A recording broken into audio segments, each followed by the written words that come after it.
So yun mga boss, Corolla Altis, no crank, no start. Sinubukan kong ikutin yung pulley, crankshaft pulley, hindi maikot. Tinanggal ko yung starter, inikot ko sa flywheel, hindi pa rin maikot. Tiningnan ko tong valve cover, wala namang putol na camshaft. Ngayon tiningnan ko yung oil pan, tinanggal ko yung oil pan. Yun, putol lang crankshaft connecting rod. Ito. Isa lang naman ang naputol, bali baba makina neto. Tapos papalitan tong crankshaft housing, yung tinatawag na bed plate.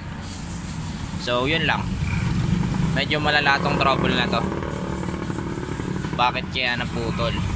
So yun mga boss, Corolla Altis.